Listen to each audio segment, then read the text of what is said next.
Shimulbag union পরিষদের chairman জনাব শাহিনুর রহমান সাহিব এবং সাবেক দুইবারের চেয়ারম্যান সুনামগঞ্জ জেলা বিএনপির আহ্বায়ক কমিটির সদস্য জনাব ফারুক আহমেদ সাহেব এবং আরেকজন জেলা বিএনপির আহ্বায়ক কমিটির সদস্য জনাব আনসার উদ্দিন সাহেব সহ সারা ধন্যবাদ জানাই দনপুর সর্দারপুর যুব সমাজকে এত সুন্দর একটি খেলা আয়োজন করেছেন ওনারা। তাদের যে শৃঙ্খলা আমরা ইতিমধ্যে দেখতে পাচ্ছি, তারা খুব সারিবদ্ধভাবে দাঁড়িয়ে যাতে কোনো দর্শক মাঠে প্রবেশ না করতে পারেন সেই সুবাদে তারা একটি লাইন তারা সারিবদ্ধভাবে বসে আছেন এবং তারা সারিবদ্ধভাবে শৃঙ্খলা বজায় রাখার চেষ্টা করেছেন। আমরা অসংখ্য ধন্যবাদ জানাচ্ছি দনপুর সর্দারপুর যুব সমাজ এত সুন্দর একটি খেলা আয়োজন করার জন্য এবং তারা যেভাবে সারিবদ্ধভাবে দাঁড়িয়ে আছেন আমরা সেই ব্যাপারটা লক্ষ্য করছি। তারা কিন্তু ইতিমধ্যে সারিবদ্ধভাবে দাঁড়িয়ে আছেন যাতে দর্শক কোনো মুহূর্তেই মাঠে প্রবেশ না করতে পারেন। তারা যে সুন্দরভাবে সারিবদ্ধভাবে দাঁড়িয়ে আছেন এবং কেউ বসে আছেন, আমরা সেই ব্যাপারটুকু তুলে ধরতেছি। দনপুর সর্দারপুর শান্তিপুরের যুব সমাজকে অসংখ্য ধন্যবাদ জানাচ্ছি, এত সুন্দর একটা আয়োজন করেছেন ওনারা। আমরা দেখতে পাচ্ছি ওনারা কিন্তু সারিবদ্ধভাবে দাঁড়িয়ে এবং বসে তারা শৃঙ্খলা দায়িত্ব পালন করছেন।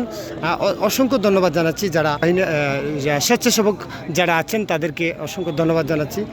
আমরা ইতিমধ্যে দেখানোর চেষ্টা করছি দনপুর সর্দারপুর থেকে আমরা সেই বিষয়টা লক্ষ্য করে আমরা দেখতে পাচ্ছি দনপুর সর্দারপুরের মাঠে অসাধারণ একটি খেলা আয়োজন করেছেন সুনামগঞ্জ কুস্তি ফেডারেশনের আইন অনুযায়ী। তারা আজকের এই খেলা ফিনিশিং দিয়েছেন। এখন কিছুক্ষণের ভিতরে পুরস্কার বিতরণী অনুষ্ঠান হবে। এখানে যারা প্রধান অতিথি বিশেষ অতিথি আছেন আমরা তাদেরকে দেখানোর চেষ্টা করছি। আমরা ইতিমধ্যে দেখছিলাম যারা উপদেষ্টা মণ্ডলের সারিতে বসে আছেন জনাব নুরুল হক আফ্রিদি সাহেব, কুস্তি ফেডারেশনের বর্তমান চেয়ারম্যান যিনি, এবং বর্তমান শিমুলবাগ ইউনিয়ন পরিষদের চেয়ারম্যান জনাব শাহিনুর রহমান সাহিব এবং সাবেক দুইবারের চেয়ারম্যান সুনামগঞ্জ জেলা বিএনপির আহ্বায়ক কমিটির সদস্য জনাব ফারুক আহমেদ সাহেব এবং আরেকজন জেলা বিএনপির আহ্বায়ক কমিটির সদস্য জনাব আনসার উদ্দিন সাহেব সহ সারা সবাই কিন্তু আমরা ইতিমধ্যে দেখতে পাচ্ছি।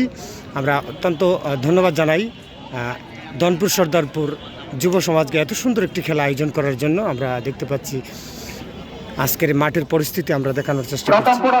যেভাবে এত সুন্দর করে সাজিয়েছিলেন তেমনি ভাবে তারা খেলাটিকে ফিনিশিংয়ে নিয়ে আসছেন, যেভাবে দর্শক মাঠে প্রবেশ না করতে পারে সেই ব্যবস্থাটাও ওনারা অসাধারণভাবে করে দেখিয়ে দিলেন।